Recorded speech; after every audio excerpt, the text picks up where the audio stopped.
ಇವತ್ತು 8 ತಿಂಗಳ ಪಾಪುಯಿಂದ ಹಿಡಿದು ಎಲ್ಲ ವಯಸ್ಸಿನ ಮಕ್ಕಳಿಗೂ ಮಾಡಿ ತಿನ್ನಿಸೋವಂಥ ಒಂದು ಹೆಲ್ತಿ ರೆಸಿಪಿನ ತಿಳಿಸ್ಕೊಡ್ತಾ ಇದ್ದೀನಿ. ಓಟ್ಸ್ ಕ್ಯಾರೆಟ್ ಕಿಚಡಿ ಅಂತ. ಇದನ್ನು ಮಾಡ್ಕೊಳ್ಳೋದಕ್ಕೆ ಗ್ಯಾಸ್ ಸ್ಟವ್ ಮೇಲೆ ಒಂದು ಪ್ಯಾನ್ ಇಟ್ಕೊಂಡು ಅರ್ಧ ಟೀ ಸ್ಪೂನ್ ತುಪ್ಪ ಸೇರಿಸ್ಕೊಳ್ಳಿ. ತುಪ್ಪ ಬಿಸಿಯಾಗಿದ ತಕ್ಷಣ ಅದಕ್ಕೆ 1/4 ಟೀ ಸ್ಪೂನ್ ಜೀರಿಗೆ ಸೇರಿಸ್ಬಿಟ್ಟು ಸಣ್ಣದಾಗಿ ಕಟ್ ಮಾಡ್ಕೊಂಡಿರುವಂಥ 2 ಎಸಳು ಬೆಳ್ಳುಳ್ಳಿ, ಸ್ವಲ್ಪ ಕರಿಬೇವಿನ ಎಲೆ, ಚಿಕ್ಕದು 1 ಈರುಳ್ಳಿನ ಸೇರಿಸ್ಬಿಟ್ಟು ಫ್ರೈ ಮಾಡ್ಕೊಳ್ಬೇಕು. ತುಂಬ ಹೆಲ್ತಿ ಮತ್ತು ಬೇಗನೆ ಡೈಜೆಸ್ಟ್ ಆಗುವಂಥ ಆಹಾರ ಇದು. ಸೊ ಮಧ್ಯಾಹ್ನ ಟೈಮಲ್ಲಿ ಮಾಡಿ ತಿನ್ನಿಸಿ, ತುಂಬಾ ಒಳ್ಳೆಯದು. ನೋಡಿ, ಈರುಳ್ಳಿ ಈ ರೀತಿ ಲೈಟಾಗಿ ಫ್ರೈ ಆಗಿದ ತಕ್ಷಣ ಅದಕ್ಕೆ ಅರ್ಧ ಟೊಮೆಟೊನ ಸಣ್ಣ ಸಣ್ಣದಾಗಿ ಕಟ್ ಮಾಡಿ ಸೇರಿಸ್ಬಿಟ್ಟು ಫ್ರೈ ಮಾಡ್ಕೊಳ್ಳಿ. ಟೊಮೆಟೊ ಸಾಫ್ಟ್ ಆಗೋವರೆಗೂ 1 ನಿಮಿಷ ಇದನ್ನು ಫ್ರೈ ಮಾಡಿಕೊಂಡು ತುರಿದಿಟ್ಕೊಂಡಿರುವಂಥ ಕ್ಯಾರೆಟ್ ಸೇರಿಸ್ಕೊಳ್ತಾ ಇದ್ದೀನಿ. ಮೀಡಿಯಮ್ ಸೈಜ್ದು 1 ಕ್ಯಾರೆಟ್ನ ಸೇರಿಸ್ಬಿಟ್ಟು 2 ನಿಮಿಷ ಇದನ್ನು ಚೆನ್ನಾಗಿ ಫ್ರೈ ಮಾಡ್ಕೊಳ್ಳಿ.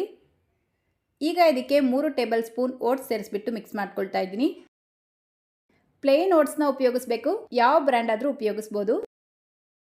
ಈಗ ಇದಕ್ಕೆ 1 ಕಪ್ ನೀರು ಸೇರಿಸ್ಬಿಟ್ಟು ಒಂದ್ಸಲ ಮಿಕ್ಸ್ ಮಾಡಿ 1/4 ಟೀ ಸ್ಪೂನ್ ಕಾಳು ಮೆಣಸಿನ ಪುಡಿ, 1 ಚಿಟಿಕೆ ಅರಿಶಿನ, ರುಚಿಗೆ ತಕ್ಕಷ್ಟು ಉಪ್ಪು ಸೇರಿಸ್ಬಿಟ್ಟು ಸ್ವಲ್ಪ ಕೊತ್ತಂಬರಿ ಸೊಪ್ಪನ್ನ ಸೇರಿಸ್ಕೊಳ್ತಾ ಇದ್ದೀನಿ. ಇದೆಲ್ಲವನ್ನು ಒಂದ್ಸಲ ಮಿಕ್ಸ್ ಮಾಡಿ ಲಿಡ್ನ ಕ್ಲೋಸ್ ಮಾಡಿಬಿಟ್ಟು ಲೋ ಫ್ಲೇಮ್ನಲ್ಲೇ 10 ನಿಮಿಷ ಇದನ್ನು ಬೇಯಿಸ್ಕೊಳ್ಬೇಕು. ಇನ್ ಬಿಟ್ವೀನ್ ಬೇಕಿದ್ರೆ ಮಿಕ್ಸ್ ಮಾಡ್ಕೊಳ್ತಾ ಬೇಯಿಸ್ಕೊಳ್ಳಿ.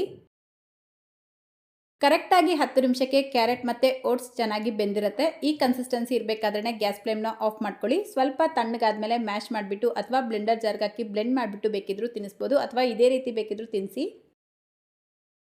ಮಗುಗೆ ತಿನ್ನಿಸೋದಕ್ಕೆ ಮುಂಚೆ ಇದರಲ್ಲಿರುವಂಥ ಕರಿಬೇವಿನ ಎಲೆನ ತೆಗೆದುಬಿಟ್ಟು ತಿನ್ನಿಸ್ಬೇಕು. ಬೆಳಿಗ್ಗೆ, ಮಧ್ಯಾಹ್ನ, ರಾತ್ರಿ ಯಾವ ಟೈಮಲ್ಲಿ ಬೇಕಾದರೂ ಮಾಡಿ ತಿನ್ನಿಸಿ.